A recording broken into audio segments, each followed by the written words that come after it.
and friends. With benefits. Kathy! Oh, lady psycho. Oh, lady psycho. And you know what that means. 3 letters, 3 words. NXT, let's fucking go. Oh, what is going on, everybody? Welcome back to this week's episode of the AEW Dynamite Watch Party. It is Friday, and you know what that means. Only one thing. It's time for Friday Night SmackDown right here on Circle Debate Network for the watch along. It's Kayla, the Queen of the South. Yo, the GETCHO podcast crew is in the building. That's right, you got your homie Gus. Yeah. What is going on, everybody? Welcome back to the latest episode of Game Breaker Sports. Is what? She bangs. Oh baby, when she moves, she moves. Yo. He moves, baby. And he bangs.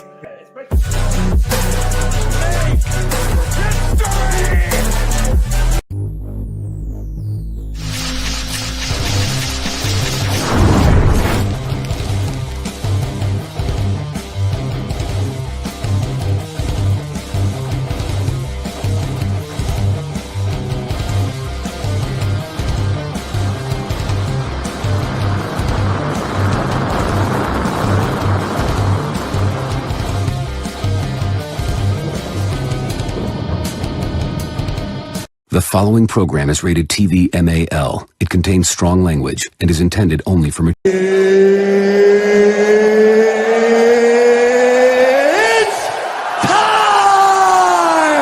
Off is a direction you can fuck. Go fuck yourself!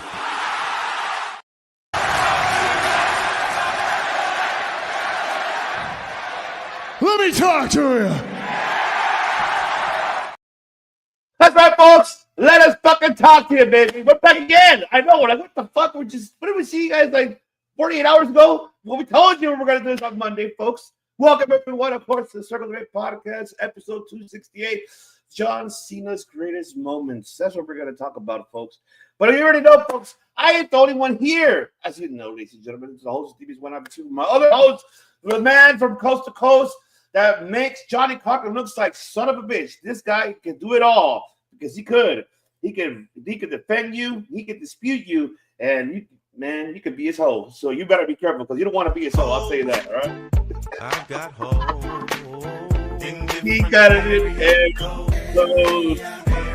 codes. But that's right. So turn it on, folks. Pepsi. He'll represent you, and you'll be lucky. He'll win you 1.2, maybe 3. Oh, he's a fucking Pepsi. Just call 1-900-Mussolini. And for a low fee of $3.99, he will give you expert legal advice and a free can of Pepsi. Pepsi Film, Pepsi, not responsible. See the wrong kind of Pepsi. Top of Wrestling Talk and Circle Debate are all responsible for that. Call today. Money's on the way. Call Pepsi today. Right now. And remember, he will fight for you. And he will, folks. Pepsi Philly. He's like, all of y'all, I'm under the weather. You can't see me right now.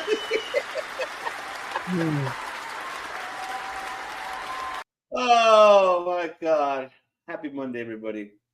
I hope everybody is ready for Raw. Later on today, Raw talking with Dom and friends with benefits later on today. But before we get into the Cena's greatest moments, folks, we got to talk about 2 things that, happened within the last, 48 hours, you could say. So let's talk about it, baby. Right? Tricky, just tell me, Tricky. Talk about it. Right. Let's talk about it. We're going to talk about it. We're going to go ahead and before we do, my apologies, I got to get everybody here in the chat. Shout out to Zach, Mr. National himself. National Brownie Day. It's I could use a brownie myself, actually. I know what, I do want a brownie myself too. Jordan, what is good? Happy Cena week, everyone. That is right. Steven, what is good? Rusty, what is good? Listening to Cyrus XM Radio 156. The Time That Has Come special on John Cena, pretty good on YouTube. Go find his promo from EVPW. Pretty funny. I know. I have to go back and look at that. Mm-hmm. Gabby, what is up? What's up, Hi. Gabby? What's going on? Chilling, watching old school pay-per-view wrestling on Peacock. Already said 22 days left. That's right, because they're leaving Peacock, the library. Mm-hmm. There you go. What's up, Pepsi Zero Mango Phil? is there like a mango Pepsi that I don't know about? I don't know. But my attorneys were looking for you, Arlo Lar 123.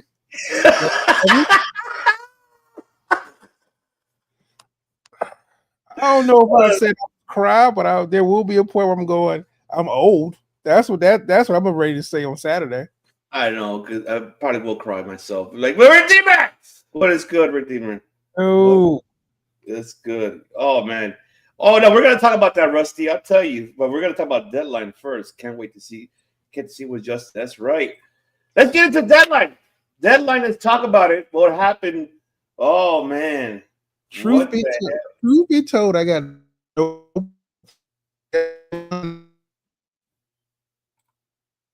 for one. Overall, I was glad Javon Evans won because honestly, is it a surprise he won? No. Was I excited that him and Leon Slater started off the Iron Survivor? No. That is how you start off that damn event.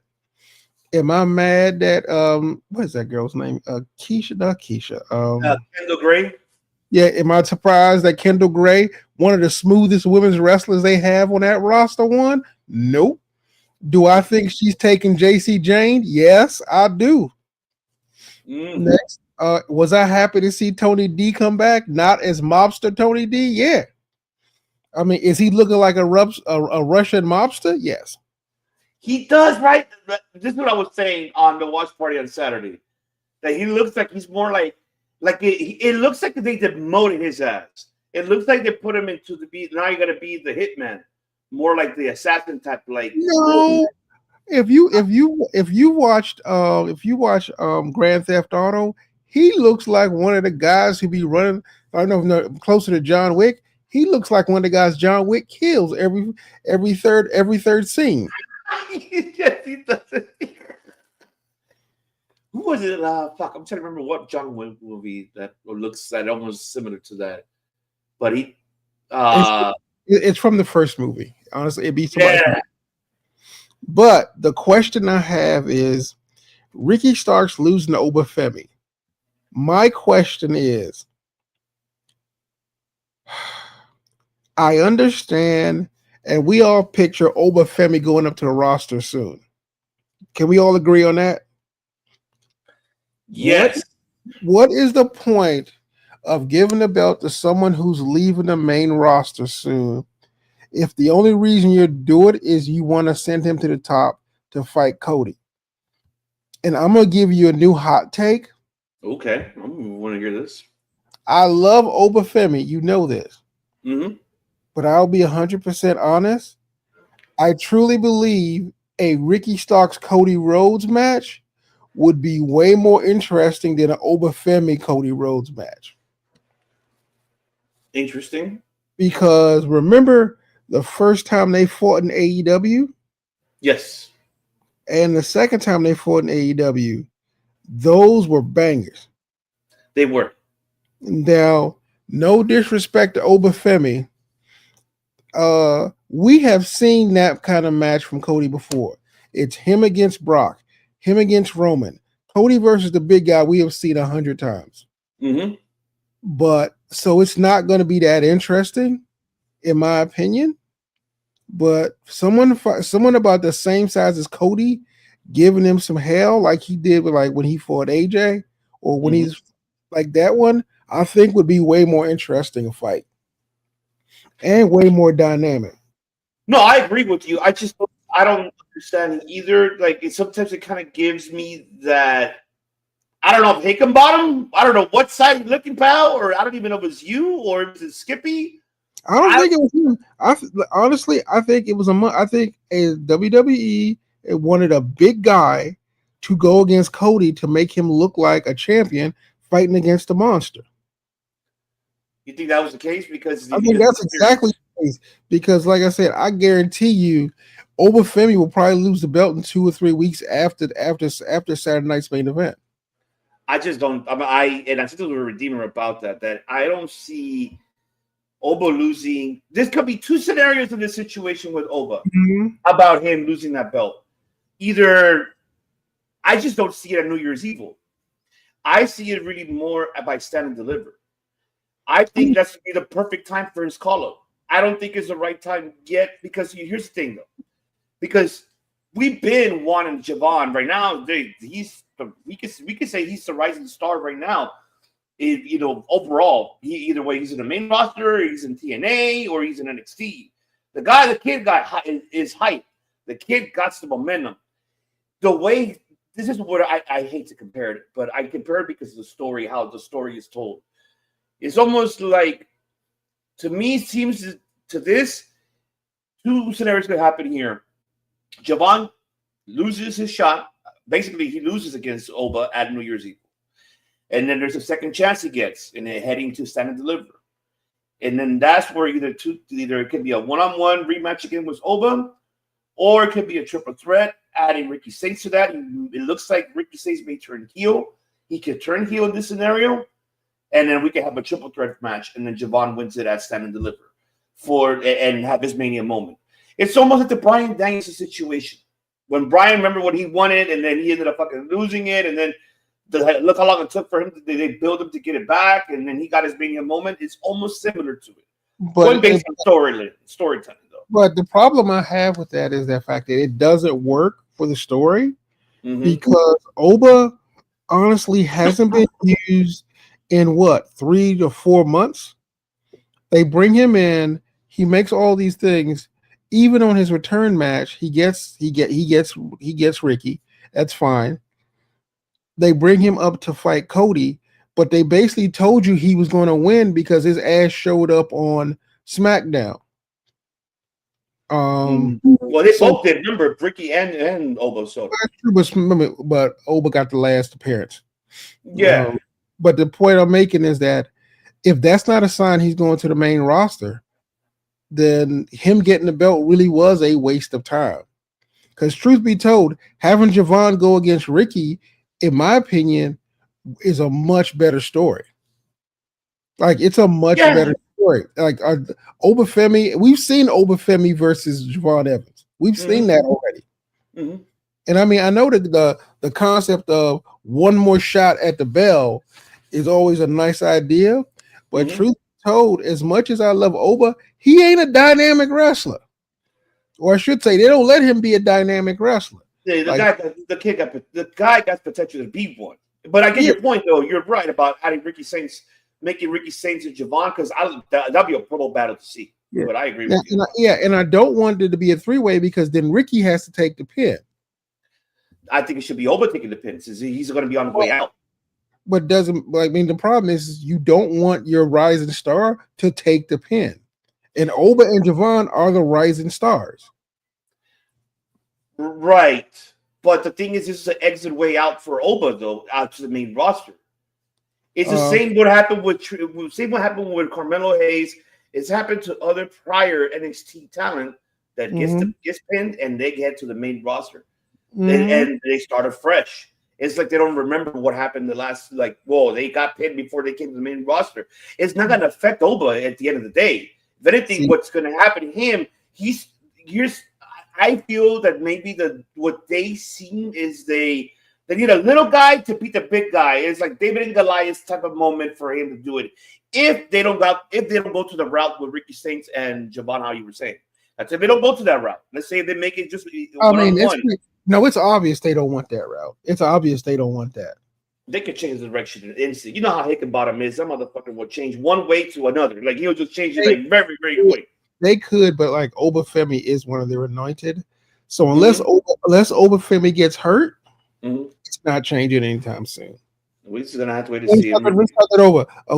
Unless Oba gets hurt or does something real stupid off, like somewhere outside, it's not changing anything. I hope not.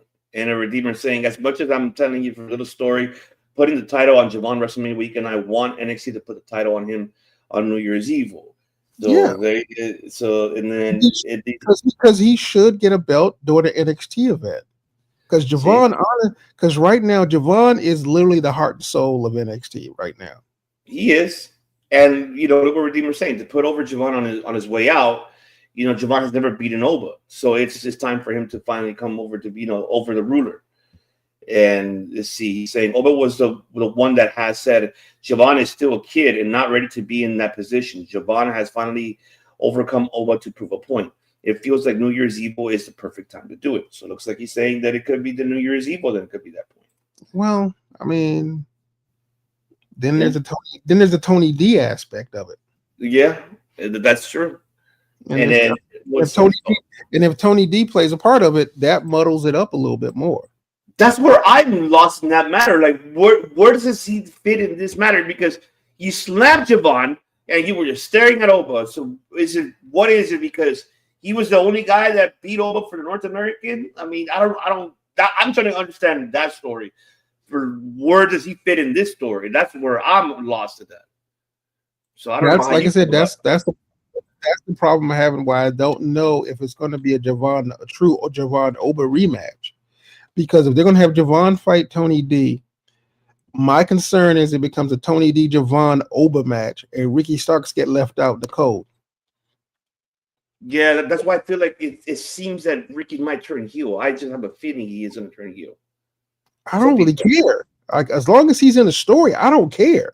Yeah. No. I get you. I don't really care whether he turns heel or not, because truth be told, he's a better heel anyway.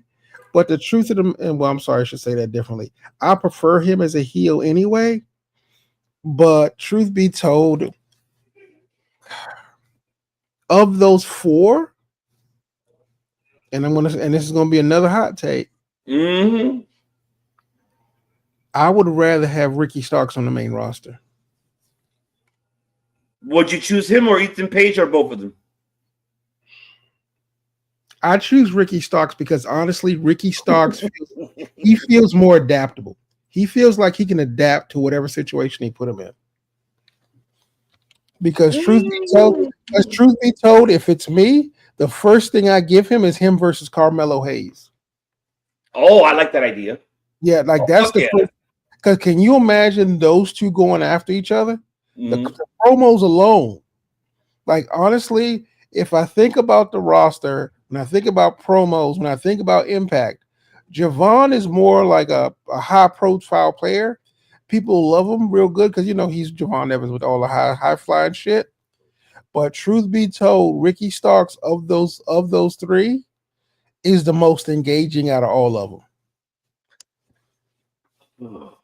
I see your valid point. I like that idea though with him and Carmelo.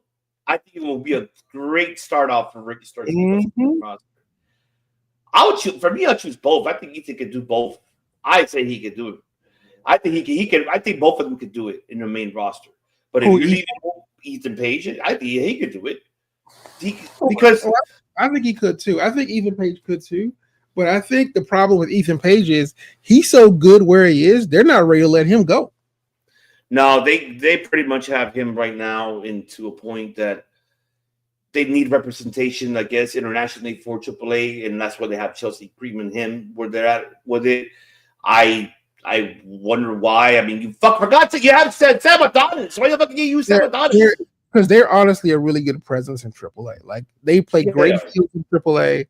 And honestly, a bunch of gringos who done took your title is that's basically what it is. I mean, no, you're not wrong. and it's not a disrespectful thing. It's just from an outside, kayfabe perspective. It's basically like Canadian gringos done stole our belts. Fucking Canadians. Shout out to Canada. I love you guys. Don't worry. And Tommy, what is good? Dalton, what's good? Yes, Mr. Big Apple, Hardest Nipple OPC, and the Mr. Carbonated Drink Lawyer, who is related to the top lawyer, Johnny Cochran, who has really loved Pepsi Zero, even though he died a long time ago. What's up?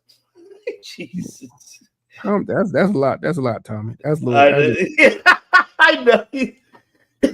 Steven saying, speaking of Saturday night, Collision is going to start at 4:30 Eastern, time, and so they could be before Saturday Night Main Event. Swerve versus Alexander, Static Hater versus. I swear to God, they are some petty people, man. Let's see, Javon beating Oba before Mania. Before Mania or Stand and Deliver? Honestly, if they're smart, it will probably be the New Year's Evil or Stand and Deliver. It should be before Mania, because truth be told, and this is my personal opinion, so it doesn't matter. There ain't nobody for Oba to fight. With NXT, right? You're talking about an NXT roster? Yeah, obviously NXT. But I mean, maybe it's what's his name? No, they already fought already. What is his name? Creepy guy who keeps doing the video vignettes. You talking about Shiloh Hill? Yeah, Shiloh Hill was probably the only other person he could fight. I would say yes. And he's going to make his debut tomorrow, so I want to see what he could do. So I'm intrigued of seeing what he's going to do in that ring tomorrow. Whoever is he going to debut against? So yeah. So Shiloh Hill is probably the only person Obafemi can have a real contest with. And don't get me wrong, Shiloh Hill is really good. I remember him on LFG, and I thought he was pretty impressive on there. Well, Rusty be saying like his independent circuit has been he's really great. So I need to really see a lot of his indies matches that I haven't seen. Another man I think I think it was too soon to put him against Oba because he is still green, in my opinion. I know people are the other guy. Yeah, I know the guy who won. And it's not Jasper's fault. It's like you said, he is green as fuck. He's green. And it wasn't his fault, really. I just think a little too much. They put him against Obafemi right after Oba had the championship, and it was just, it was rough. It was. It wasn't bad, but you will notice that after he had that match, that man disappeared from TV. Rusty's saying, so you're saying Cody versus Oba will make Cody title run better because Oba is a force to be reckoned with, and maybe Cody could look like a real champ? I mean, that is one way to put it. Shit, yeah. I mean, he's putting it the right way. I mean, he's putting it the correct words. That is why they gave Oba. That is why they gave Oba the championship and told him he got to fight Cody. Yeah, that kind of makes sense of that. I mean, as soon as he won, that was the first thing I said. Y'all really want Cody to beat monsters, don't you? Mm-hmm. And see, Tommy's saying, I bet you that Javon is going to beat Mr. Bouncy will beat Obafemi in a different way. Maybe he could beat him in a different way, but I have no idea what situation. And Steven saying, put Tony D'Angelo in a mixed fatal four-way. D'Angelo takes the pin, won't affect Oba. I mean, that sounds great, Steven, but even Tony D'Angelo, there's nothing else left for him. I know he never won the NXT championship, but I mean, he kind of lost the butt. I'll be honest with you, and this is another issue. Fatal four ways I find boring as fuck. Oh yeah, it depends who's involved. And how the story it's hard to follow the action. It's hard to follow the story unless the four guys in the ring are really really good. It's hard to follow the story. It's hard to follow the action, and 9 times out of 10, everything everything you catch is usually by accident. Yeah. And it takes someone going over the top to really stand out from a four-way, so you can't enjoy the match as much as you'd like. 3 ways, I think you can do 3 ways is a little bit more manageable. But 4 ways, I think it just becomes a hot mess because then it's just like it always devolves into 2 groups of 2 people fighting. Yeah, definitely. And Tommy's asking, you all right? Because you were in. No, but thank you, Tommy. Mm-hmm. I'm pretty sure I have something, but it's not enough to keep me down from my fans that I love, except for Lennox. I need to get Lennox here. Lennox, if you're hearing this on your Spotify, you gotta come one day on the show and talk to Pepsi Phil here, pal. The Redeemer saying Tony D'Angelo shouldn't be anywhere near that title. That man has been gone for months. With no continuation of his angle he had. Go do something else for a while. I'm like, all right. I mean, truth be told, I'd have brought him back as a face and go after Ethan Page. Another theory I could tell you that what brought to me the Tony D'Angelo attention. Know what he's wearing, first of all. Mm-hmm. He's wearing gloves and he's fucking wearing a Seth Rollins jacket. Oh, you thought you think he's in Survivor Series? Are you insane? Have you lost your mind, my good brother? You know what? I haven't even drank. Why don't you just say why don't you ask if it's John Moxley while you at it? It's not Moxley. Why would it be Moxley? There's no way that's Moxley. There is a better chance of it being Moxley than Tony D. I mean, could be more of a chance that it could be Austin Theory then? I mean, everybody's... Yes, it is definitely Austin Theory. So we have Austin Theory. People are saying, okay, this is what I'm looking on social media. They're saying 4 scenarios. They're saying Tony D'Angelo. Yeah, no. They're saying, yes, Moxley's another name. Mm-hmm. Austin Theory. Mm-hmm. And the other one, which does not make sense why his name is in here, Ricky Saints. Seth Rollins? It's Ricky Saints. I don't know. I don't know what to tell you. Like Ricky Saints' name is there. I don't know why. Ricky Saints would kind of make sense to me. You really think it doesn't make sense to Ricky Saints? The reason I would say is Ricky Saints is like, if you want to bring Ricky Saints to the main roster, you bring him up to a hot franchise like you did, like you did Roxanne, like you did Rhea Ripley, and he's already got a storyline to have a natural beef against Cody. So if you wanted it to be somebody who dislikes Cody and Punk, if you play it upright, and I don't think you can actually say the company's name, but you could hit them with we came from a company where you got everything handed to you, Punk. Mm-hmm. And I hated you, and consider the fact that the dude in black curb stomped CM Punk. So that would be an interesting way to introduce Ricky Starks, which I don't think it'd be like, I don't think it's a bad idea because he's already got a storyline, a potential storyline for hating Cody Rhodes. Definitely got one for hating CM Punk. Oh no, yeah. That one, it makes valid sense. Like with the CM Punk for sure. That fits very well. I'm thinking about that. Yeah, I would like Ricky Starks. I would call less bullshit on. Shout out to good fella saying Javon wins the chip. Tony is his first opponent.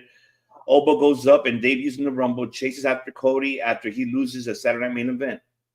I like that idea too, good fella. Mm-hmm. I like that idea. Dalton saying Ethan Page needs to be an NXT champion again. Before, no, he never won the title, right? He only won. Did he win the championship? He did win. Remember, he won. Yeah. Oh, that's right. He did, right? He won it by accident, basically. Yes, you're right. It was what was it? It was a triple threat, right? Yeah, it was a triple threat, and he fell on the guy. Oh yeah, you're right. It was a No Mercy. There you go. Mm-hmm. Okay. And then Steven saying Starks and AJ Styles. Oh, I would like to see that. Would be nice. Oh yeah. Shout out to Main Event Mama's Podcast. What is going on? Really? I like Ricky Starks, but I don't know that we'll find him as engaging as Javon or Obafemi. So here's the reason why I said engaging, because that's actually a legitimate, little bit critique. The reason being is that Javon is engaging because of his wrestling style, but truth be told, his promos have not. We haven't seen enough of his I'm sorry, let me start that over. I have not seen enough of his promos to tell me that he knows how to carry a promo. Ricky Saints? No, Javon Evans. Oh, Javon. Oh, no. I'm trying to think if he ever has a great promo, but because if you look at all of his rivalries, he's had one or two good chats, but not a real promo like when Ricky Starks had with Carmelo. Yeah, like those kind of. That's what I mean by engaging. When I think about Obafemi, he has everyone in his hands, and he does have a pretty engaging personality, and I think he does do well. Mm-hmm. I just don't know if that could carry him for more than a couple of months before people start to get bored with it. Because it's not dynamic, and it's only one note. Mm-hmm. Like the ruler. The ruler. Mm-hmm. And At a certain point, that just starts to get old. yes, good fellow saying. I think Ethan is on another level right now, really fine tuned to the craft. Oh yeah, he's so I agree with you, good fella. He's ready. I mean, the guy's in great shape. He has a great promo set. It's like I said, They introduce him and needs to be on SmackDown. yes, they need a lot of help in SmackDown. I'll tell you that. Besides Raw, let's see. Wow. Richie's saying Paige and Saints becomes the new Renaissance since Canadians and people from Louisiana speak French. The resistance passed. The resistance. Ethan Page, he's a lawyer, Pepsi. People are saying, let's be honest, Oba should be Cody and do it clean. Obi has been built up so strong, show that everyone on the main roster. Agreed? That does, yes, but it'll put Cody's title looking like shit. I mean, you could theoretically do that, but did it?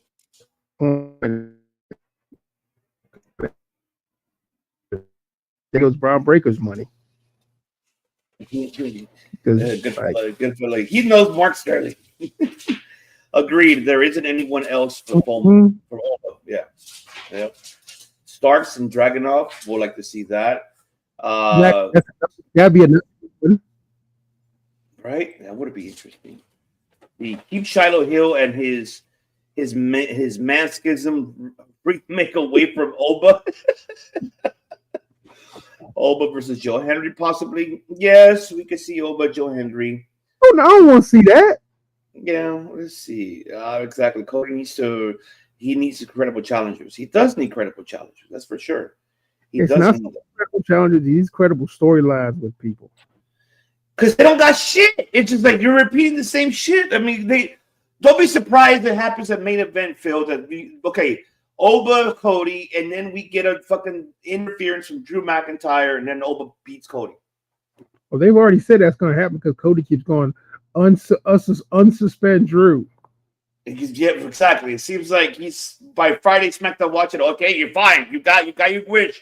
He's unsuspended. Saturday, there goes Drew, causing Cody to lose over. Don't be surprised that happened. What's good, Brandon? What is good? What up? What's good? Can't see Miles getting a North American title, Alex. I can't see that either. I can't see it. Drew is 100% interfering. Oh yeah, for sure. Flamethrower. Yeah. I shout out to you as well. Hey, Pepsi Phil, OPC needs to be sued. Why do I need to be sued? For what? Let's see. I've been naming people Chris Jericho, then Ricky Saints. I know you have. Let's see. Ricky Saints and Drew McIntyre are the two biggest C and Punk haters. Yes, they are, Alex. I tell you that. Theory that they did the job, Jericho, by climbing the cage fast, then we get the vision tree. We don't know. We did get that. By the way, I'm watching Batman featuring. Okay, you enjoy that, Tommy. You enjoy it. Flamethrower saying the crowd will lose their mind if Lesnar and Oba have a stare down and Rumble. I hope so, because when we had that Flamethrower, when it was Keith Lee and Brock Lesnar, oh my God.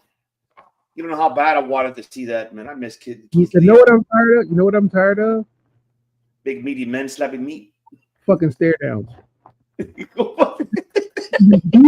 give me listen, seriously, I'm doing this. Either give me the fucking match, but don't dick around and tease me about it. Don't dick around and tease me about it. Because they teased us with Jordan Grace versus Jade. Yeah. Jordan Grace versus Rhea. Jordan Grace versus Zara. Like Keith Lee versus Keith Lee versus Mark. Like fucking Brock Lesnar. Like, don't tease me with all that bullshit. Do I care? Yeah, they can stare at each other. They got eyes. Good deal. Can we see them throw hands? Just throw them hands, right? There's enough for to stare down for 15 minutes, do something. Because then they get a viral moment, but do we get booking for it? No. Yeah, that's true. I mean, it makes sense. Honestly, I'd rather have a good booked story where those two meet than have a fucking viral moment. Yeah. That's for sure. And D-Man saying that if Paige and Ricky Saints go to the main roster, then Ricky Saints to Raw and Paige to SmackDown. I like that idea, Dalton. I agree with you on that. Rusty saying Oba joined Kofi and Xavier and called him Big O.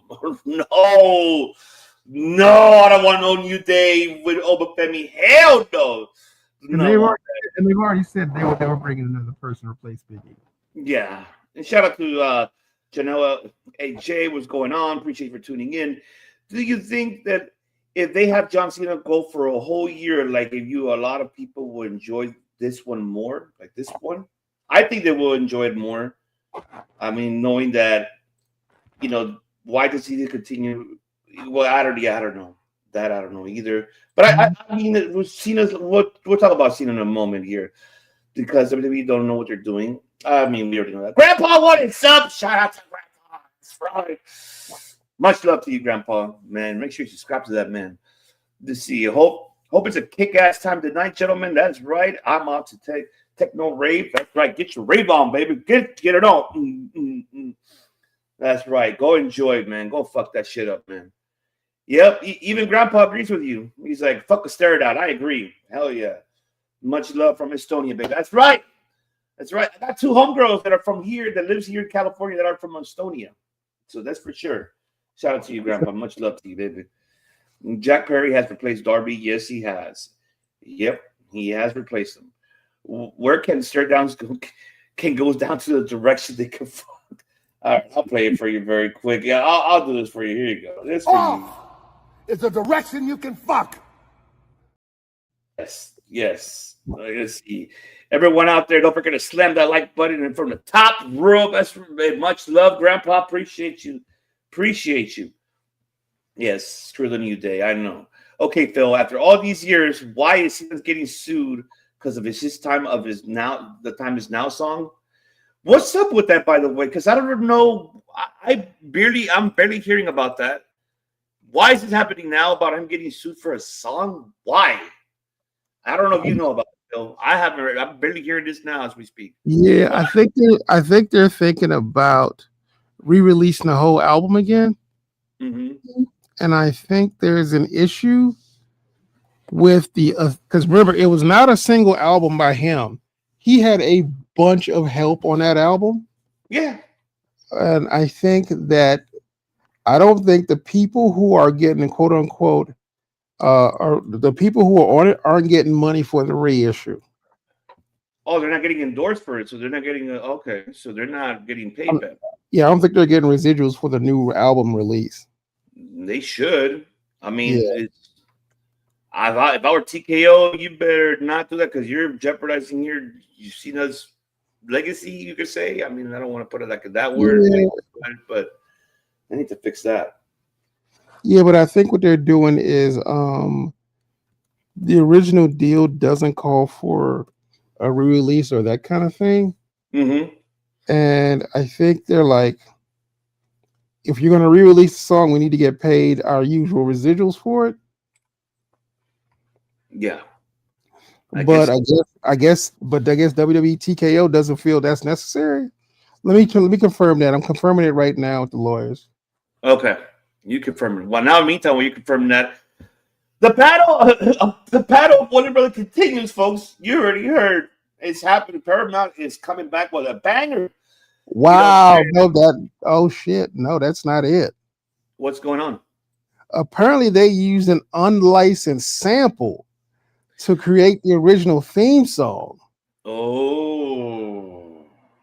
Because apparently the arrangement, like this goes back to the beginning of the song. Apparently WWE created a sample of it. A sample of like the original like the sample from the original album for the original song. And the only way they found it out was their plan is to play The Time Is Now for Saturday Night's Main Event entry music. Yeah, Alex is saying that he's getting sued for his theme song. Yeah, that one right there is like he sampled somebody else's music to make it and didn't pay him. And that goes back to the very first time that album came out. I'm like, Jesus, if that's the case, the amount of money they owe is huge.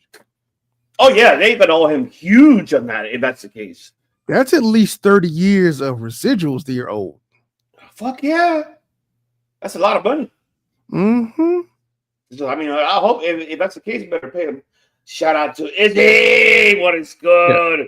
I mean, if they can prove it's the case, which 9 times out of 10 back then, yeah, it's probably true they did do it.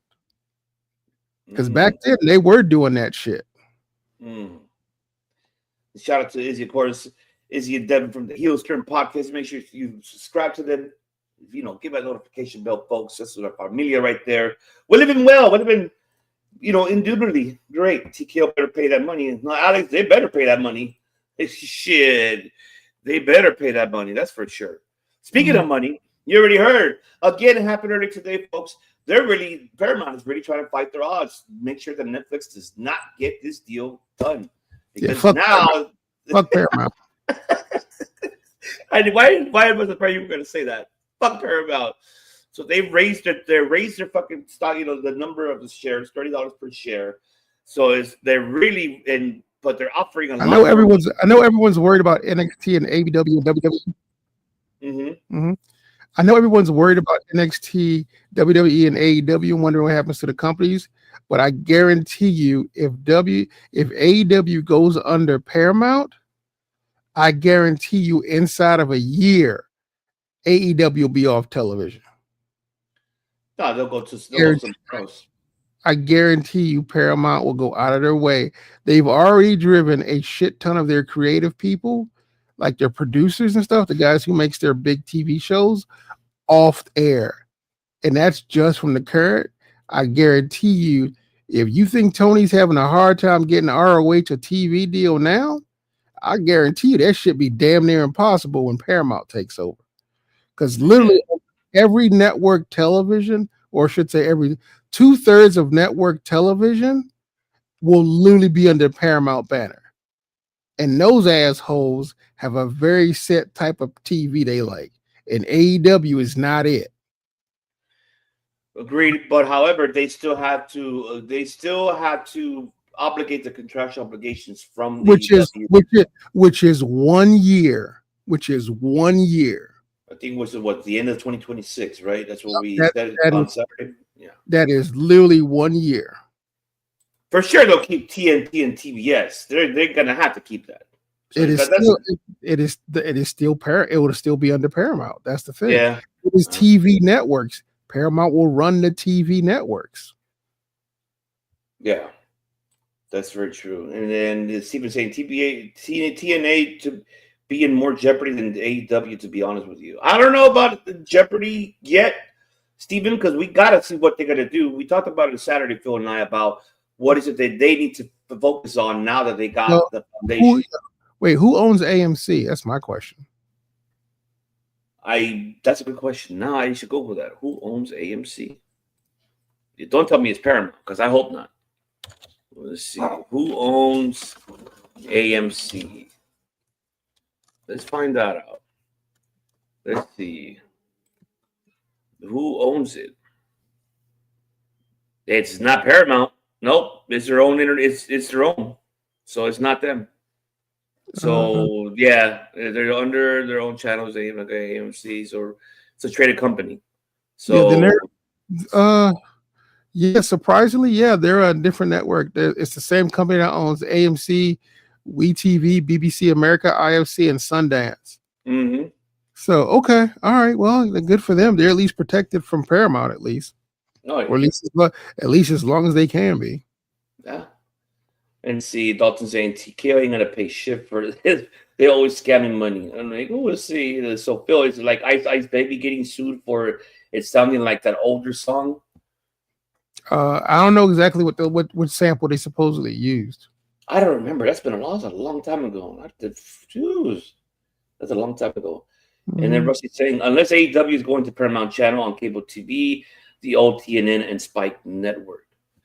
That's up to Paramount. I don't think that's ever going to happen. They're not bringing back Spike and Parent. They're like, no, they have it. It's there on their Paramount. Yeah, and they still and they aren't doing anything with them. The only thing they do. I don't know what the fuck do they have. Because I don't have Paramount. I gotta see what the fuck do they have. I mean, I have Paramount, and they're focusing on the Paramount app. And you know, Paramount's doing UFC stuff, a lot of live soccer. They're going like if they do decide to keep AEW in a new contract, they will move. If they will try to move them to Paramount streaming, which literally they're not going to put Paramount. They're not going to put AEW on Paramount TV because that's like CBS and the rest of those networks. That's true. They may let TNT and TBS keep them, but truth be told, I would be more worried about Paramount keeping their promises to AEW than Netflix keeping their promises to WWE.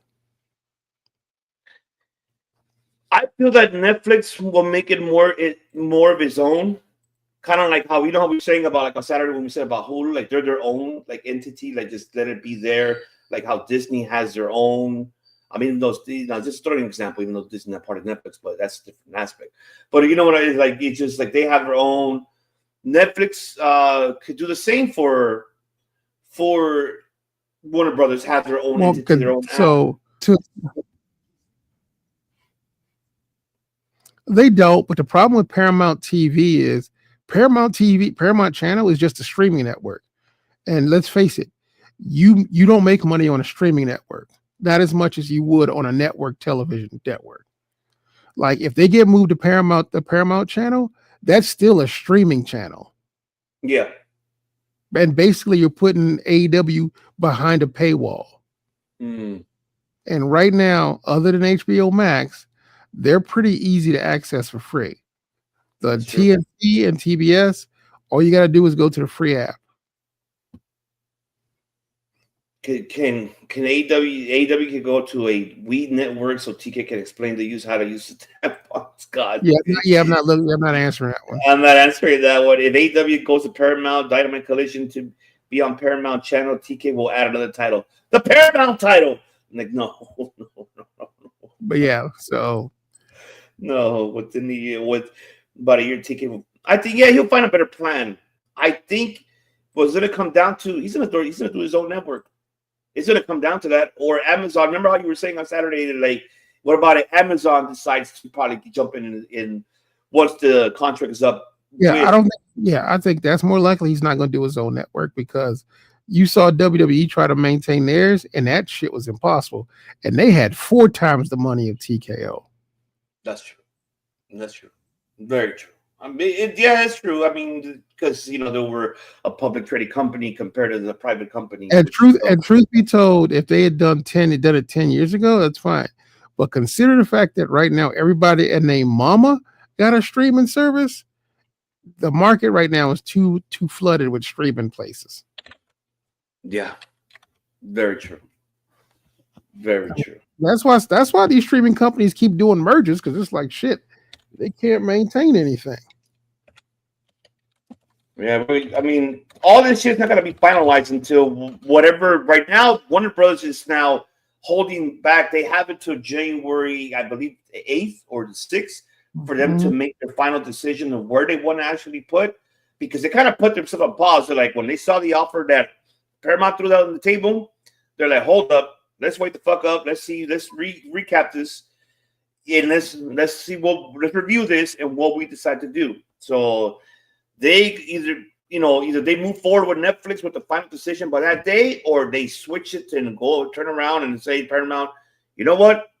Have it all, baby. Just here you go. The giant, give me the fucking paper, put my John Hancock right there. So that's really depending on them what they want to do. So they can do that, but I guarantee you, in a year, AEW is going to be like. They're gonna need to find a new home.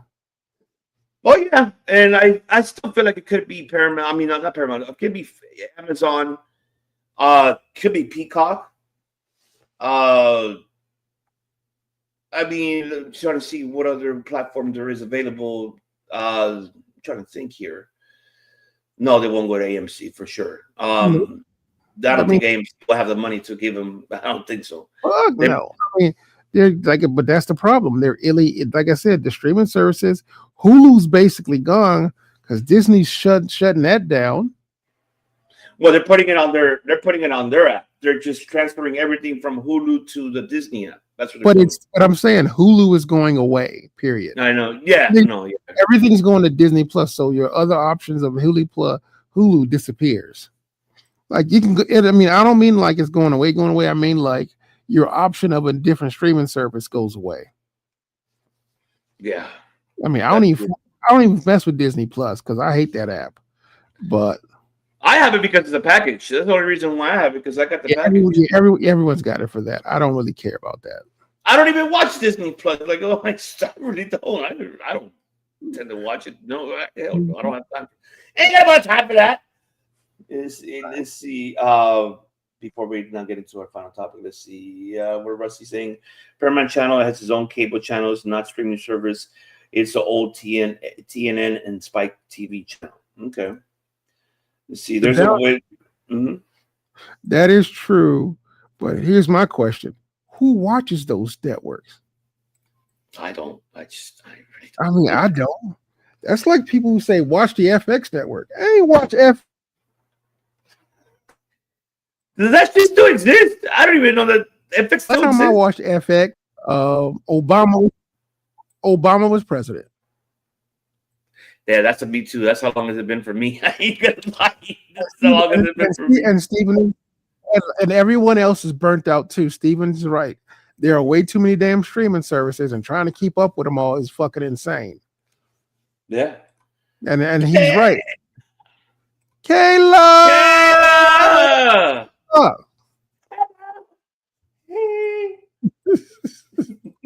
Amazon, my best friend. Yeah, I think Amazon could be that. It could be. I mean, I think Amazon could give AEW the most money for it. I mean, yeah, exactly. But the main apps, the Hulu app still exists, and you can still use it. But at some point, I think 2026, it goes away. Yeah, this is next year. This is gonna go away 100%. Yeah, so I will miss it because God knows I do not want Disney Plus, and I'm not spending that much money for it. I spent $20 for the damn package deal. Mm-hmm. Yeah, but Stephen Chambers is right. There are too many services, and truth be told, we're all burnt out on it. Fuck yeah! I mean, but we said this a while back. We said that that's where we're heading to that fucking direction, man. Cable networking, like Spectrum and DirecTV and Dish Network. I mean, that's just gonna be fucking obsolete. Like it's gonna be gone. It's gonna be like fucking. All you gotta do is now get your fucking streaming applications here. Get this and get that and get this. Like, oh my god, why can't you just be regular cable fucking television so we can all enjoy it at once? Oh no, I hate cable TV. I hate TV in general because I hate commercials. I'm one of those type of people who don't like TV telling me when I'm supposed to watch something. Like the only thing I want to watch with commercials is live events. Like I will watch a pay-per-view, I will watch a wrestling event because those are live sporting events. But if it's like a regular show like Matlock and someone goes, you need to watch it. No, I'm not watching that shit. When you say put that shit on demand, that's when I want to watch it. On demand. That's what streaming service gave me. And let me hit that skip intro button. Right? It's like you busting a Brandy Rhodes telling the commercials this. Who the hell told you tonight was open mic night, bitch? So I do have one little wrestling secret that I never told anybody. That Brandy segment was terrible. We know that. I mean, as much as I think Brandy Rhodes is cool, all I kept thinking is Brandy's out of practice. Mama Chaos! Hey, Mama Chaos! Happy Monday. Let's see. Hate commercials too. Yep, I know. Yep. Mm-hmm. And just to think, Netflix starting out renting DVDs and now look at them. Yeah, I know. I remember. I used to be one of those DVD people. Well, what was it? What started off first? It was the Redbox. Remember? I think that was the first one. Then it was Netflix. I remember Redbox. Yeah. Oh. He's talking about the commercials, Caleb. The commercials. Oh my goodness. Okay, All right. John Cena's moments. That's right, folks. Let's talk about it because it's like, Mama, I'm coming home. That's what he does because now rooming your window, Pepsi Phil. And I know, and I'm pretty sure you saw it. I'm pretty sure. I want to know how the fuck you felt if that is true. There's rooming your window that it might not be his retirement Saturday after all because somebody. Let me see. Somebody that does this most of the time, retirement Off is a direction you can fuck. might come in here and say, no, remember, I own your soul. You're not retiring until I say you're retiring. And then this is all a waste of fucking time. This is all a waste of fucking time. Tell me the people will not be pissed the fuck off if the entire tournament. And here's the thing: if that was your plan and you didn't leave any breadcrumbs during the tournament about that possibly happening, and considering their track record with The Rock anyway, there will be and you're charging $25,000 for them front seats. Damn. There will be a goddamn riot. Well, maybe 2,500. I'm sorry. There will be a damn riot. If you find out that Cena decided, like they put a flip, and they wait for one more pay-per-view after Saturday night's main event to have him retire with one more match, yeah, they will stab people in the streets. Oh, there you go.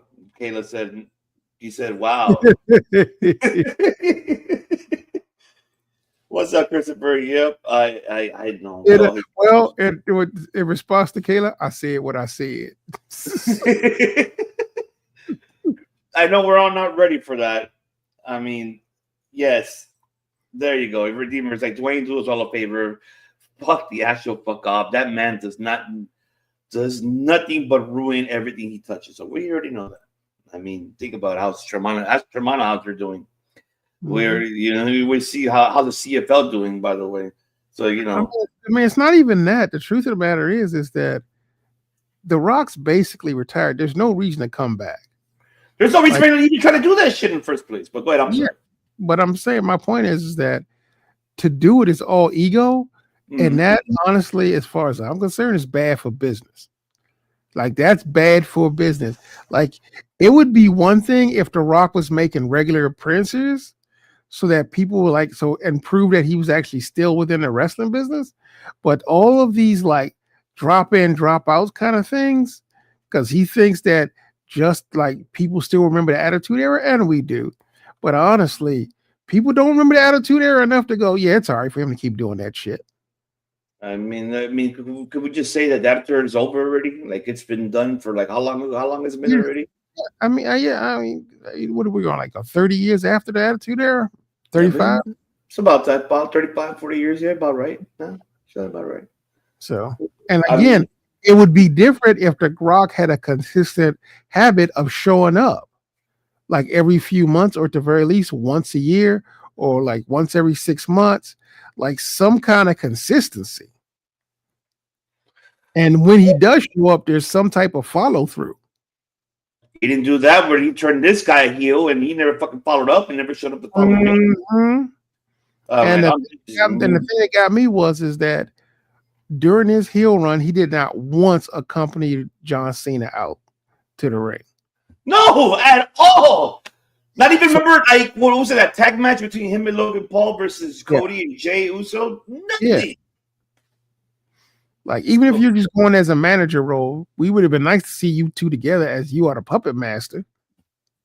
Then that gives it more of an intrigue of the story, right? I mean, yeah. I mean, but either way, it like I said, either way, it is what it is.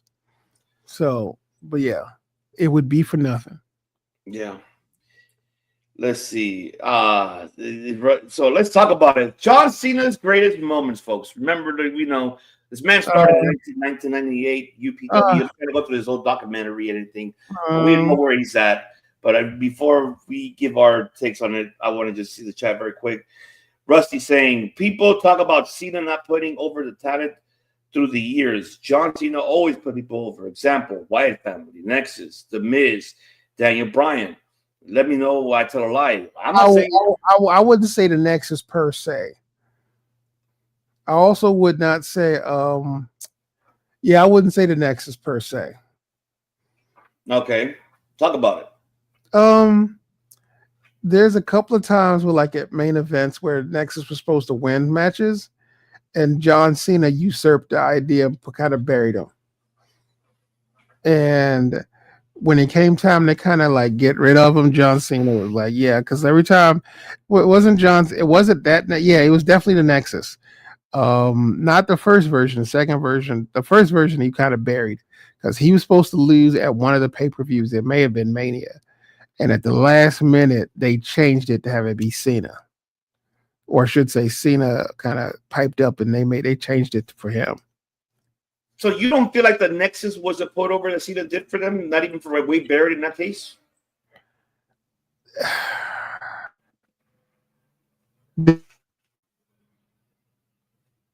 However, they still lost. And after they lost, they kind of disbanded. Can you repeat that one more time? Because you cut off.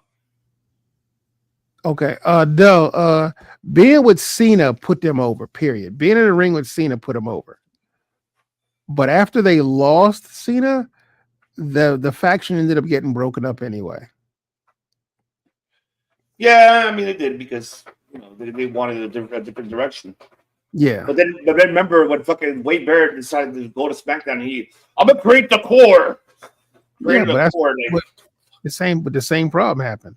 They basically broke them up. They just put them on different brands. Yeah. And then we got Christopher Brandon saying, I think Cena and JBL was the greatest moment. Do you agree with that? Yeah, I think it was a good one for them. Let's see. And let's see. Rusty saying, unless The Rock throws his corporate strudel around and has Gunther taken out by the MFTs and The Rock takes his place, that helps Gunther turn babyface. I hope not. I actually think the best John Cena moment was when he went to Suplex City. When he came back, are you talking about the time when he came back? Him and Brock Lesnar. And Brock Lesnar suplexed the living shit out of him the entire match. So was SummerSlam, right? Yeah. And that was like, 17 suplexes that he gave him? Mm-hmm. And the reason I enjoy that one is from a storyteller perspective, it was so traumatizing. I remember seeing kids in the front row crying. Yes, I saw that. They were broken. These kids are still in therapy because of that shit. That's true, Steven. At least they lasted longer. I don't know if that's a brag, my friend. This is big nuggets ideas. That's like saying Nexus lasted longer than a fart in the wind. Shit, because I think could we say the core lasted longer than Retribution? Maybe. Yeah, it did. There you go. Thank you, Christopher. 16. Good count. Yeah. 16. But that match was so traumatizing. Even I was just like, God damn, John, you gonna die.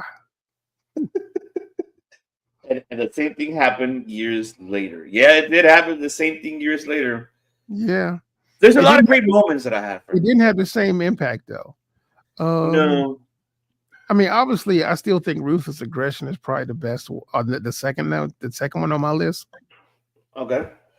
Him and that's honestly him and Kurt Angle had a hell of a banger of a match. Oh yeah. Mm-hmm. They did. Mm-hmm. But I can tell you that the ones that I liked was they passed when they passed him the torch. When Triple H, when he feuded with him in WrestleMania 22, he pretty much passed him the torch. Like Cena beat him clean slate. And then Shawn Michaels, the following Mania, WrestleMania 23. That was a banger matchup between him and Michaels. Great storytelling between them two. They were tag team champions, and they were facing each other. yes, Michael had won the upper hand, on a Raw, beating Cena clean in the UK. And then when the Mania moment came, they went towards the limit. Michael's power driving him, busted an old school when he did to the Undertaker, back power driving him right into the steel steps.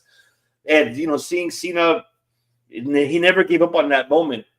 And you can tell that it was a close fucking match. I was like, oh no, Michael might win it. He might beat Cena here. And no, Cena defeated Shawn Michaels. Yeah. Great storytelling there for them to passing him the torch. And I enjoyed that. And even the crowd kind of were not on his side. You could tell right there where it started to begin the booings of Cena right on the Triple H feud of WrestleMania 22 to even 23 versus Shawn Michaels, because we all wanted to have Shawn Michaels. At that time, okay, maybe could be see it again. The boyhood dreams have come true again. It could be that case, but I like the fact that they passed him the torch. They really. This is where I feel that I'm pretty sure I hope it was them, not McNugget, to want to say, you know what, this kid's ready. He's going to be the main guy. There's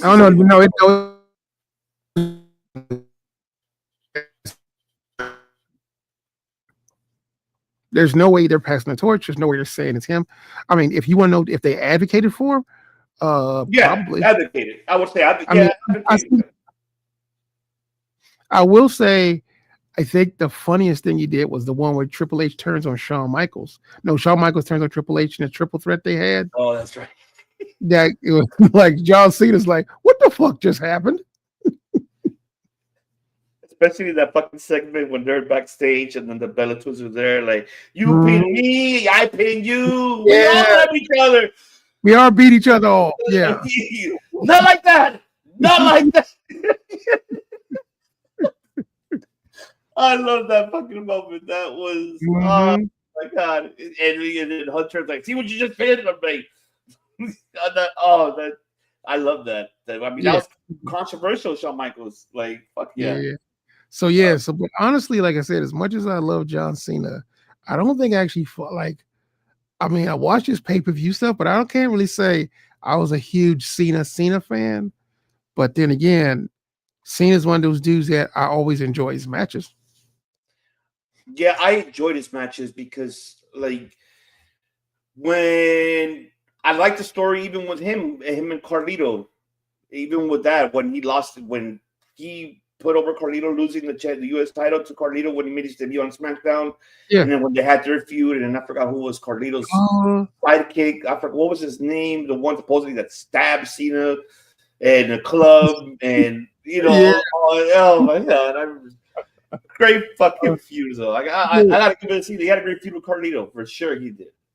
Honestly, I will also say the best John Cena moment for me also is the U.S. Open Invitational. Yes. And the reason that was good because it introduced Kevin and Sammy onto the main roster. Secondly, he made the U.S. Open, the U.S. title relevant, and I gave a fuck about it, which is the first time in decades. Yes. Because when he made that championship, it was just like, and literally everyone in that open challenge, it was a goddamn banger. It was actually. I 100% agree with you. John was amazing in that one. Do you remember who had it before Cena? I don't remember who was it. No, that's the thing. That's the thing. It was such a good run. Once he had the belt, it was his. No one else. I mean, there are very in the modern era. I don't think anyone had as good a run as he did with that U.S. title in the modern era, not like in the history of.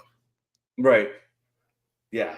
No, I mean, out of the U.S. Open Challenge that you saw, which one you could say was your favorite? Because there was a lot of them. Kevin Owens. Okay. I did like the one with him, Claudio, too. Yeah, that was good. I mean, no, those were great. But Kevin back then, Kevin Steen was my favorite. So when he finally left NXT and came up, Kevin Owens was my man's. I was like, whoop his ass, Kevin.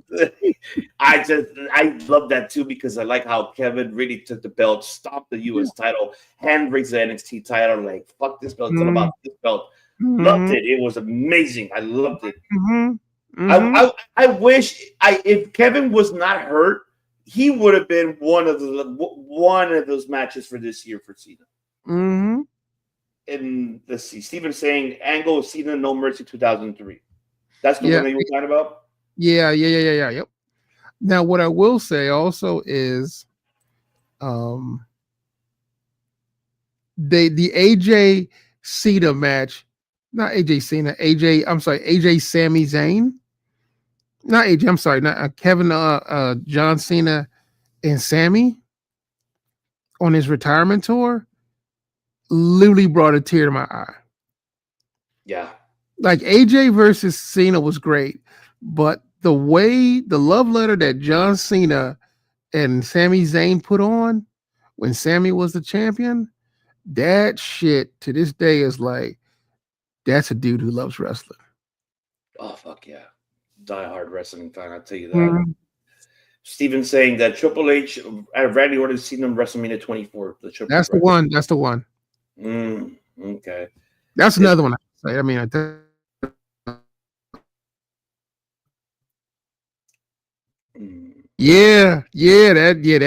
true. Yeah, talk about John Cena had to freestyle a can of tuna to save his job. Yes, he did. Okay, Steven saying, what about Rock and Cena 28? I'm gonna be honest. I don't care about that match. Okay. I know everyone loves it because technically that is a version of Rock handing off the torch to him. And I think it was. And don't get me wrong, the promos in that was great. But I'll be honest, I did not care that much about that match. I mean, to be honest, I felt the one that, like, the one for me that felt was passing the torch was, Hunter and Michaels. I agree with it. I just didn't feel this one. Like, don't get me wrong, I enjoyed the matches. I enjoyed them. But could I say that was The Rock passing to him? No. I felt like it was really more Hunter and Michaels that did because they knew that this guy is leading the new Ruthless Aggression era. He led her alongside with Brandy, and then this is where let's give it to this kid. See, this is why I have to contradict you a little bit. I don't think heels can give the torch off to faces, and that's the only reason why I want to push back a little bit because those two were heels, and you can't really hand off the torch unless John Cena at that time was a heel.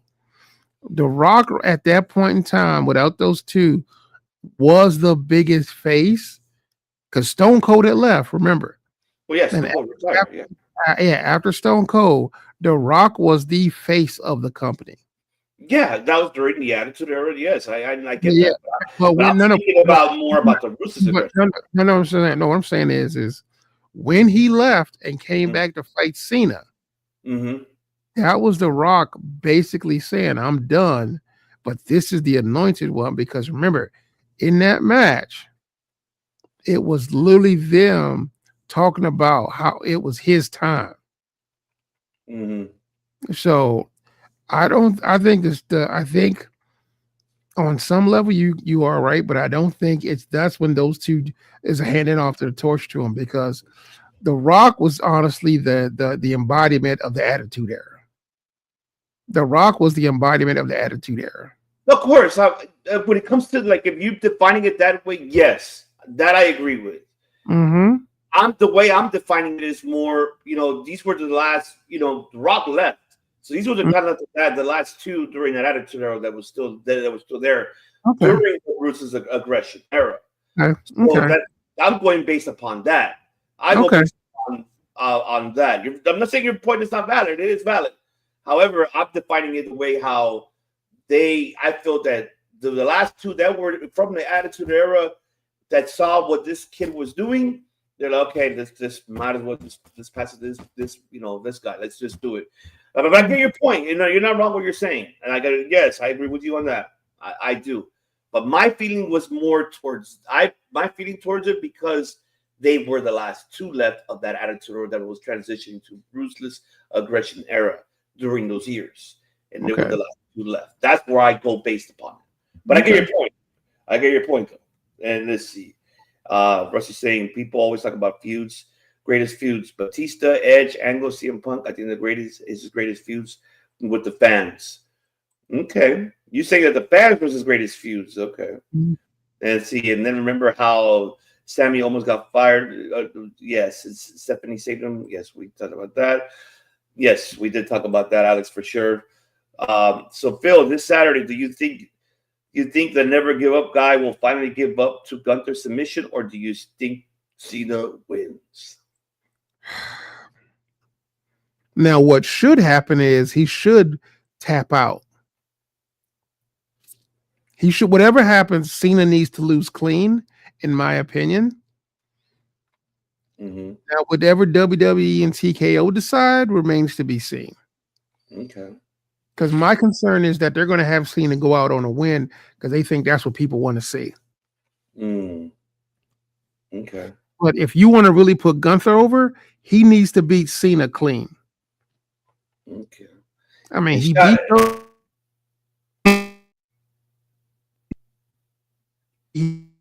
clean. Shout out to the banger himself. The banger.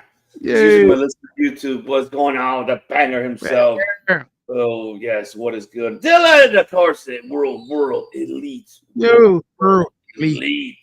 That's right. Oh, we'll see. I mean, Bagel with a $4.99. Appreciate you, my brother Bagel.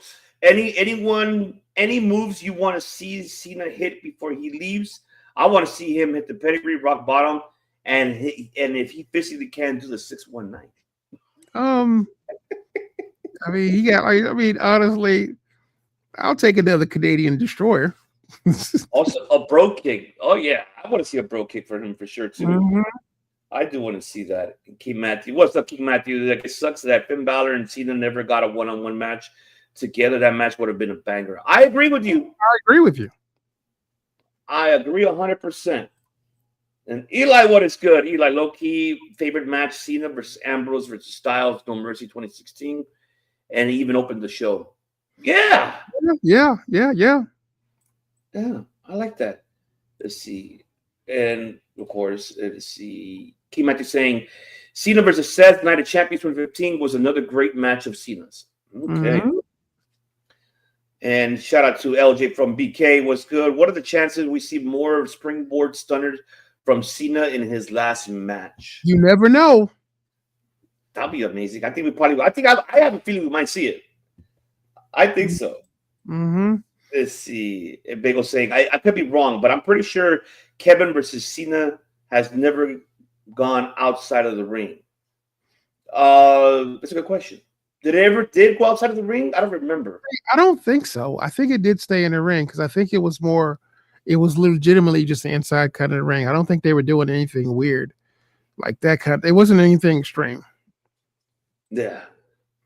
And Rusty saying here that he beats the Big Show for the title using the knuckles and the AA. Yep, I remember that. He used the U.S. Championship at WrestleMania 20. Mm-hmm. That I remember. That is for sure. King Matthew, one of my favorite matches, Cena fused with it's him versus Eddie Guerrero, especially in that part. That was a really good one. That was a really, really good one. That was the one where he even admits that's where he became a better wrestler because Eddie taught him what to do in that match. Like Eddie was teaching him in that. Like Eddie, I don't think Eddie was leading it, but during that match, Eddie was teaching him some shit in that match. Yeah. I agree 100%.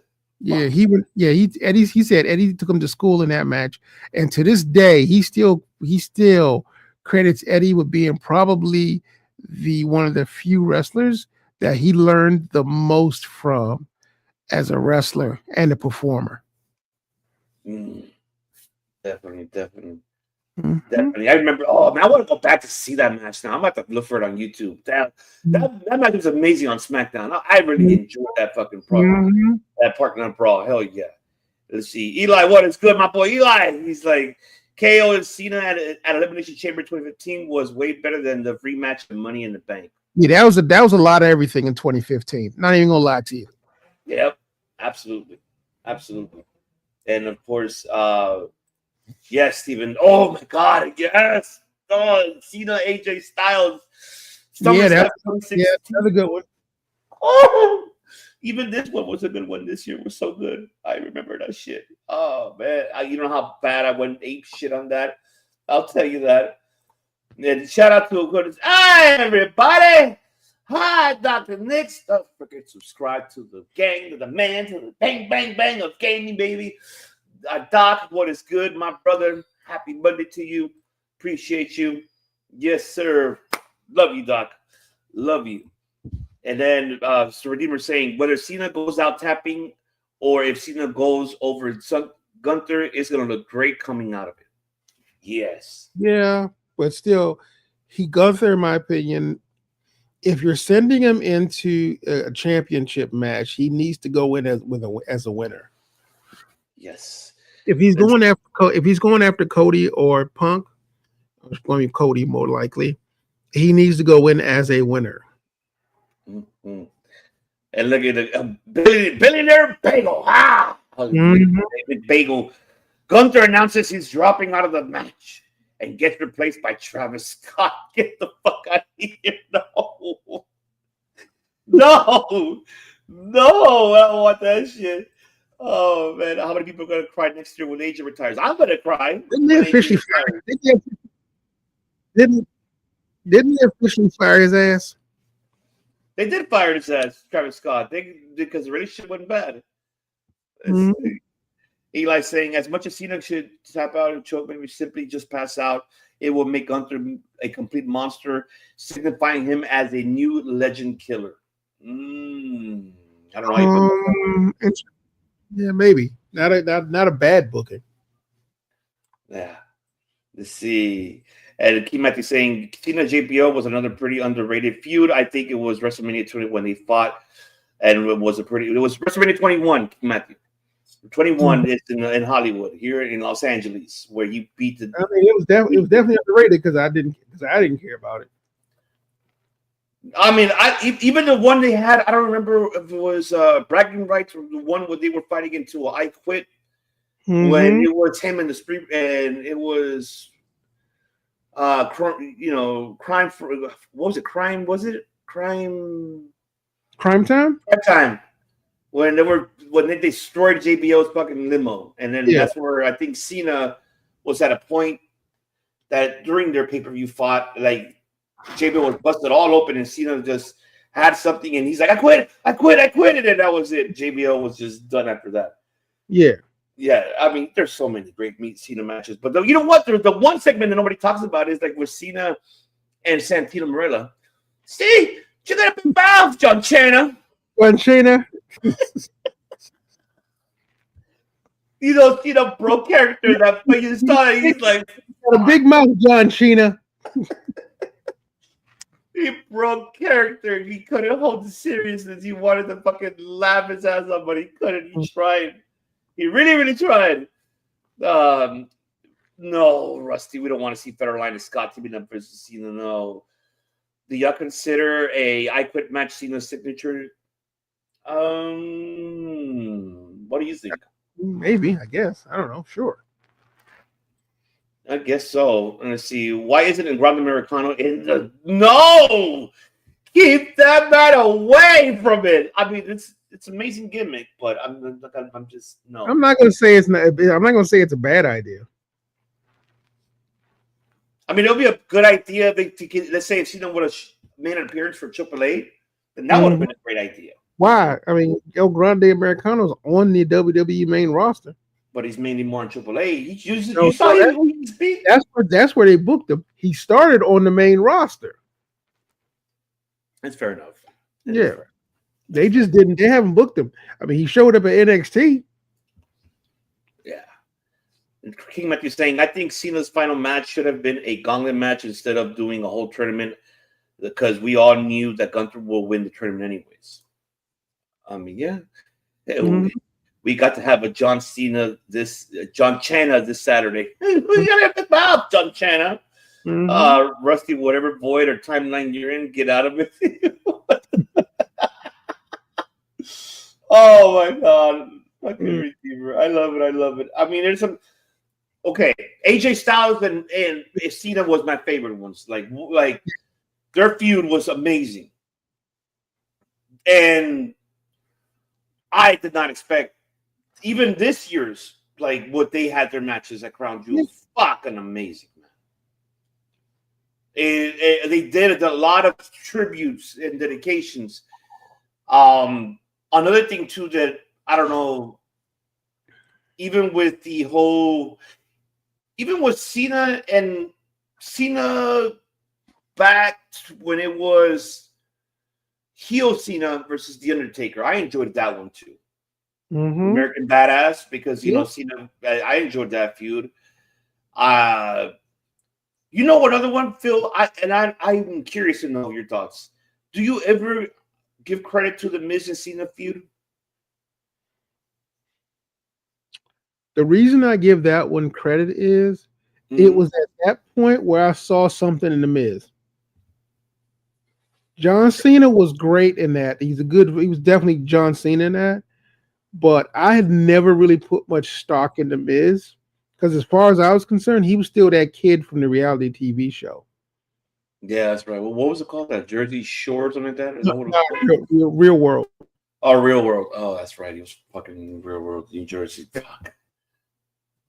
Yeah, he was the first. But the thing about it was in that one, that was when he was like his promos were pretty decent. Like he was just coming up, so his promos were decent. But the match itself, there was a lot of work going into that match. He put a lot of work in his movement and a lot of work in the storytelling for it. Okay. I'm not gonna lie to you. He was barely keeping up with John because John was money. Yeah, he was.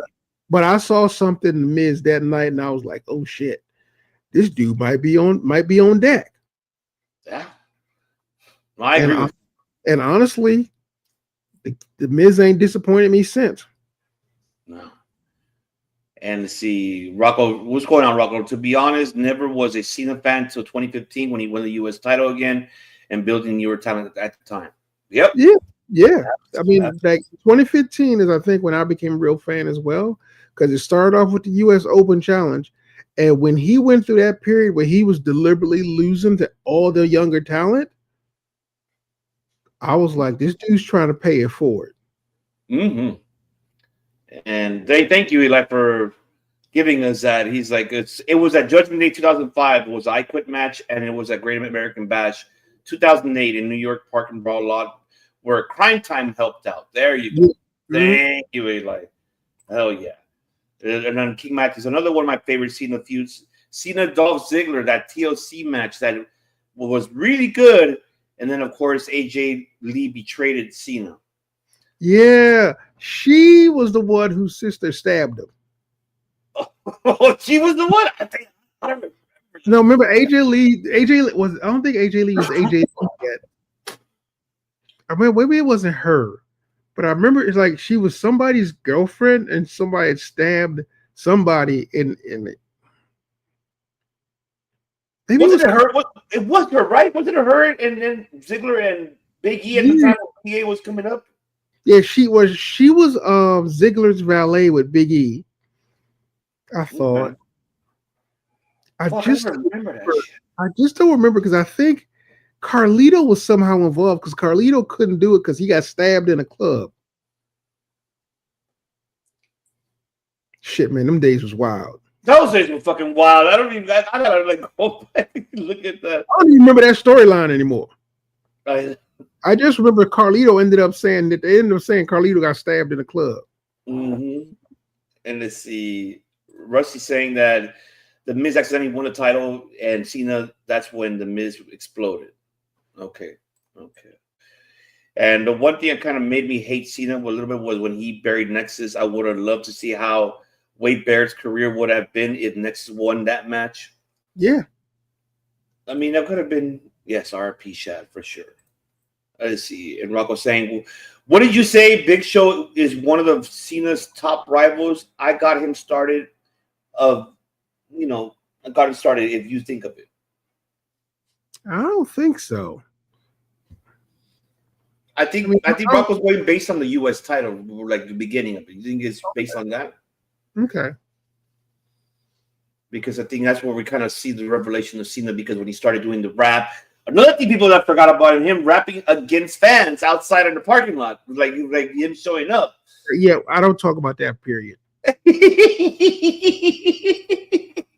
You know, he could have rapped like, bro. I mean, yeah, he could have, but nothing like that. That shit was fucking offensive. I don't talk about that shit. All right. How about Cena and Batista? Did you ever enjoy their feud? It was weird watching them because I saw them at OVW. So it was weird seeing them wrestle on the main TV. Because tapes used to fly around with those two, and I was just like, I've seen this before. I know what you're talking about. Did I think they were good matches? Yeah. Did I think it was a hell of a rivalry? No. Did I think it was more interesting than OVW? Yes. Oh, yes, it was. And Eli saying, I'm surprised no one brought up Cena versus Kane in an ambulance match from Elimination Chamber 2012. That match feels underrated. I forgot about There's also a reason why. Well, there's a reason why. There's the reason why it's underrated. It wasn't that good. That's my opinion, by the way. I think it's that good. Let's see. King Mike saying, I count Kurt Angle and Edge as Cena's two top rivals. They would really help Cena to got over a lot with Randy Orton, definitely the third of Cena's best feuds. Hell yeah. If you remember, was it the Iron Man match they had with bragging rights? Randy Orton and Cena. I think that was a badass match between them two. Yeah. Honestly, Cena Edge is probably one of my more entertainingest feuds I've seen in a while. Oh yeah, especially him breaking into a hotel room, beating up, and seeing naked Lita right there, or Edge breaking into that man's house. Oh, that's right. Beat his dad. Oh, whooped his dad's ass. Oh, what worse? That Randy Orton doing the punt on his dad. Mm-hmm. Which one we could say was worse? That's a good call. That's a good call. He's a tough one, right? They're both great. I'm like, fuck. Mm-hmm. I don't know which one. I can say, I don't know. I can't even decide myself either, to be honest with you. I don't know which to decide. But I did like, even the one with Cena when he interrupted Edge and Lita's sexual night, which, by the way, she was, you saw television and you saw Jerry the King Lawler like, puppies! Oh, he saw puppies, all right. We all saw it. Like, oh, shit. We saw some puppies. So, I mean, that's, Edge and Cena's feud was great. I think I just couldn't, even with, remember the Batista Cena one? Was it SummerSlam? What year was it? SummerSlam what? When they finally faced off with each other. Okay. You even remember, right? I think that was when it was a card, when it was Edge, a return of Taker versus Edge in the Hell in a Cell. And that was when it was Cena versus Batista. Even that match was not like, I don't know. All right. Well, I mean, we're about to get out of here anyways. But one more thing. Let's see. Whoa. Do you have a funniest moment of John Cena?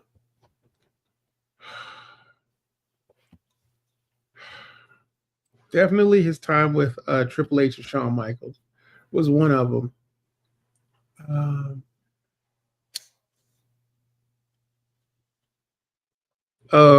When he had the spinner belt and it was Tori, I think it was Tori, and they were all looking down. They were doing a weird thing where the camera was off, but they were looking down towards his crotch. And they would like they give you the illusion of what they're looking at versus what they're actually looking at. And I'm like, Lord, this is television. What the fuck are y'all doing? Oh, that's right. It was some other girls, performers girls. It was like, can I see it? Can we Yeah, see it? exactly. That's the one. That's the one. I was just like, I want to see it. no, that was it. That attitude era was a wild place, man. It was a wild place. Now I'm gonna go back and look at that segment. Can I see it? I want to see it. You know, like, oh my god, I want to see it. I want to see it. And it's just a spinning fucking. And Rob will say, how about the fantastic mini short feud of with DB at SummerSlam? Daniel Bryan. Oh yeah, I like that one that he picked Bryan Danielson at SummerSlam. I was there. Yeah, I hate shit that when Bryan won the belt, and then unfortunately, you know, can they talk to me? He came by and Triple H pedigreed him. I remember all that shit. I was there. CM Punk Cena, that one too. I forgot. Money in the Bank. CM Punk walking away with the belt at the time. CM Punk screw job.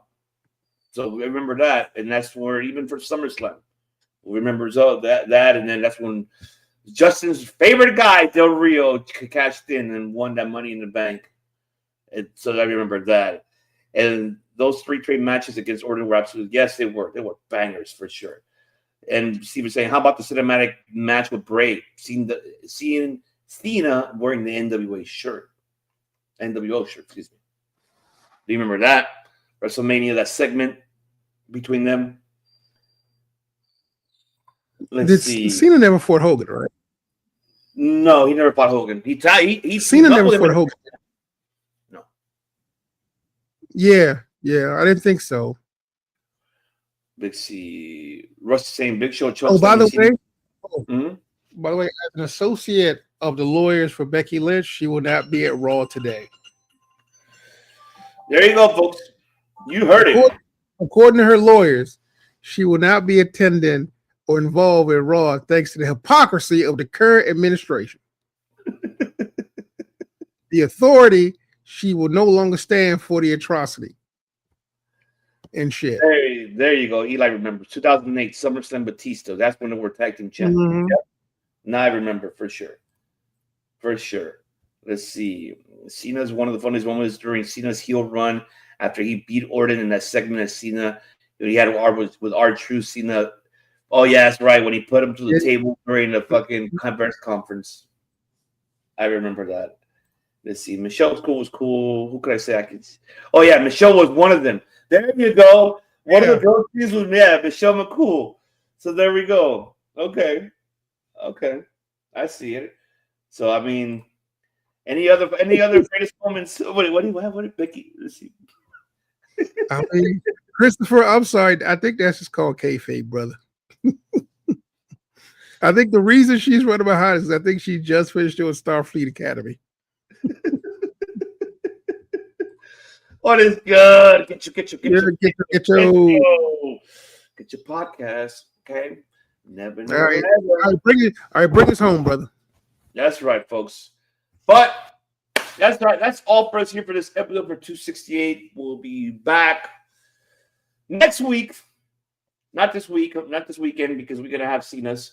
But the next week we'll be back, talk about the world of professional wrestling, and of course we're gonna be discussing a lot more. But don't go anywhere. The party is on pause. It's in a bathroom break because within the next 54 minutes you're gonna be having Raw Talking with Dom and Friends with Benefit. You're gonna be having that for sure coming on. So you don't want to miss Raw. We got to see Gunther's going to make an appearance. We got to see Live Valkyrie versus Roxanne. Stephanie Valkyrie, we'll see what she got to say. We got, of course, Dragon Lee and AJ Styles versus the War Raiders for those tag team titles. And then much more happening tonight on Raw. So we're just got to, tune in and join us later today, folks. But, man, and that's right. This week, that's Thursday, folks. GETCHO's back. Better get your motherfucking ass back here on Thursday to join them live, as GETCHO will be live on Thursday, folks. That is right, Papacitos of podcasting. are coming back on Thursday. I'm excited what they got for any sweaty session for us. But until then, folks, I think it's that time. Optimus Prime, hit it for me, baby. Autobots, transform and roll out. We appreciate you all, guys, for tuning in to this Monday. We did it back-to-back for you, babies. That's how we do it. We had to see the moments because we were not going to have a chance to do it this week. You know, we have a busy schedule, pal. Because remember, we got Raw Dog later on tonight. We got NXT tomorrow with the Redeemer and LGK. Dynamite winners coming with Kayla and the Redeemer, and hopefully, the banger TK. Thursday's GETCHO Live, Friday SmackDown, and Saturday's John Cena's last match. Let's hope it is, folks. But you already know, folks, what we do here. We discuss, we debate, we derail, especially we do derails. And then there's sometimes when you piss off our attorney at law, we detonate, and you don't want to detonate this man at all. You don't want to do that to this man. I don't want to do that. Fuck no, because I see him pissed. I don't want to see him pissed ever again. Do not do that, please. That's right. Oh man, that's right. We're all friends with benefits. 401k benefits.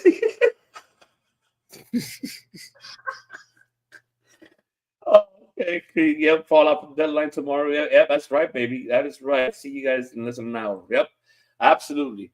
But 3 words that we do here, folks. And I'll let my attorney, our host for the most coast to coast, to tell you what the hell 3 words are.